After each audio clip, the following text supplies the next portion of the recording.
Hello నమస్తే. ఈరోజు డయాబెటీస్లో వచ్చే కళ్ళ జబ్బులు, క్యాటరాక్ట్, రెటినోపతి అనే వాటిని గురించి క్లుప్తంగా చెప్తాను. మైక్రో యాంజియోపతిలో రెండో కాంప్లికేషన్, కిందసారి న్యూరోపతి గురించి చెప్పాను. ఇప్పుడు రెటినోపతి గురించి, క్యాటరాక్ట్ గురించి కూడా చెప్తాను. అంటే కళ్ళ జబ్బులు, శుక్లాలు,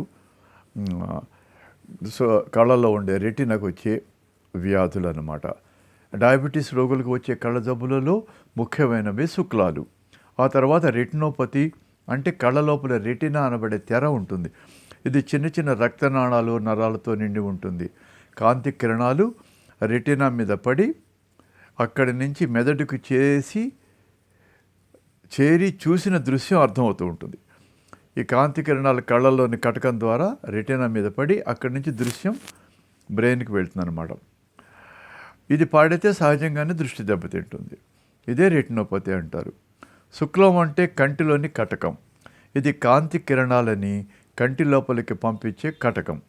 కెమెరాలో ఉన్న లెన్స్ లాగానే ఇది ఏం చేస్తుంది, కాంతిని డిఫ్లెక్ట్ చేసి రెటినా అనే తెర మీద పడేట్టు చేస్తుంది. ఈ శుక్లం కనుక గట్టిపడి కాంతి పోకుండా దట్టంగా అయిపోతే బయట వస్తువులు కనపడవు. శుక్లాలు, రెటినోపతి రెండిటి వల్ల కూడా అంధత్వం వచ్చే అవకాశం ఉంది. అయితే తగిన సమయంలో చికిత్స తీసుకుంటే అంధత్వం అంటే గుడ్డితనం రాకుండా పూర్తిగా నివారించవచ్చు. ముందు కంటి శుక్లాల గురించి చెప్తాను.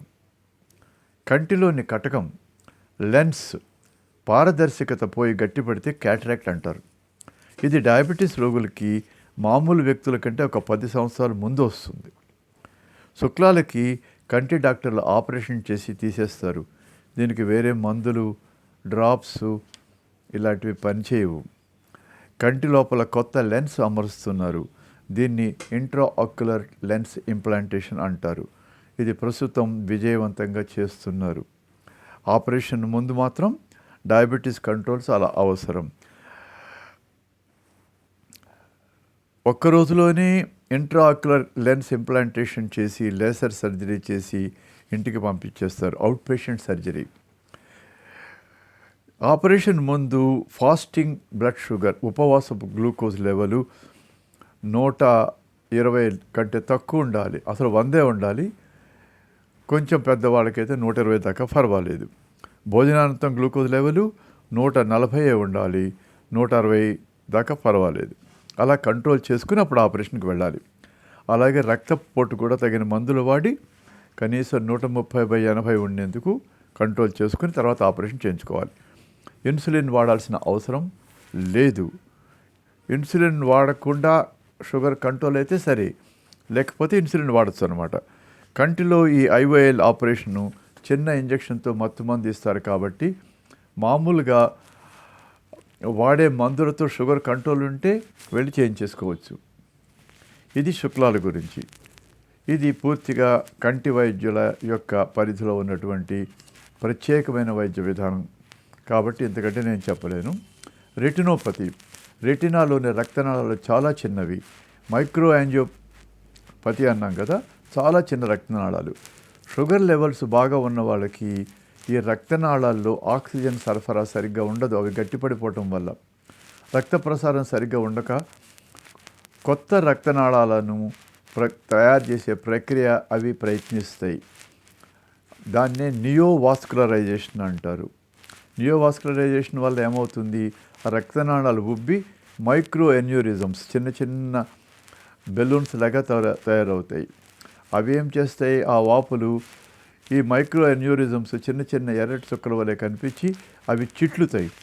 చిట్లి రక్తస్రావం జరిగి మళ్ళీ ఆ రక్తస్రావం వల్ల ఎర్రటి మచ్చలు కనిపిస్తాయి. ఆ రక్తస్రావం కొన్నాళ్ళకి నయమైపోతే తెల్లటి మచ్చల్లాగా ఫైబ్రోసిస్ అనే పీచు పదార్థంలాగా తయారవుతుంది. అంటే పూర్తిగా రక్తనాళాలు ఉబ్బటం, తర్వాత చిట్లటం, తర్వాత నయమవటం. దీనివల్ల ఎర్రటి తెల్లటి చుక్కలు రెటినాలో కనిపిస్తాయి. దూది లాంటి మచ్చల్లాగా కనిపిస్తాయి. ఇవి రెటినా మధ్యలోని మ్యాక్యులా, అక్కడ చాలా సెన్సిటివ్ ప్రాంతం, అక్కడ ఏర్పడితే చూపు పూర్తిగా పోతుంది. అందుకనే డయాబెటీస్ రోగి ప్రతి సంవత్సరం కళ్ళ డాక్టర్ దగ్గరికి వెళ్ళి కళ్ళు పరీక్షించుకోవాలి, రెటినోస్కోపీ చేయించుకోవాలి. డయాబెటీస్ 30 ఏళ్ళు ఉన్న రోగులకి, వాళ్ళలో 70% రోగులకి ఇది రావచ్చు అంటున్నారు. కొంతమందికి ముందే రావచ్చు కూడా, చిన్న వయసులోనే. ముందే కనిపెడితే దీన్ని యాస్పిరిన్ లాంటి మందులు వాడచ్చు, వాడి తగ్గించవచ్చు. షుగర్ కంట్రోల్ కూడా ముఖ్యం.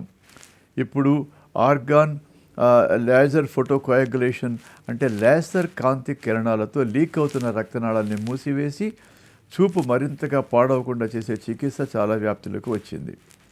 ఫోటోకోయాగులేషన్ వల్ల ఇప్పటికే జరిగిన డ్యామేజీని బాగు చేయలేరు, కానీ రెటీనా అంతకంటే పాడవకుండా కాపాడవచ్చు. ఈ విషయం కళ్ళ డాక్టర్తో జాగ్రత్తగా చర్చించి నిర్ణయం తీసుకోవాలి. ఇది కాక విట్రియెక్టమీ అనే ఆపరేషన్ కూడా డయాబెటిక్ రోగులకి అవసరం కావచ్చు. ఇవి కంటి లోపల విట్రియస్లో రక్తస్రావం జరిగితే చేస్తారు. మామూలు కళ్ళద్దాల కోసం పరీక్ష కూడా షుగర్ కంట్రోల్ అయిన తర్వాతనే చేయించుకోవాలి. ఎందుకంటే కళ్ళద్దాల పవరు షుగర్ ఎక్కువగా ఉన్న వాళ్ళకి ఎక్కువగా కనిపిస్తుంది.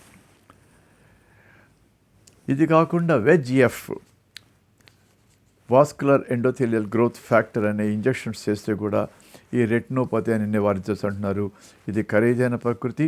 ప్రత్యేకమైనటువంటి కళ్ళ వైద్యశాలలు, చాలా సూపర్ స్పెషాలిటీ వైద్యశాలల్లో ఈ వైద్య చికిత్సలు జరుగుతాయి.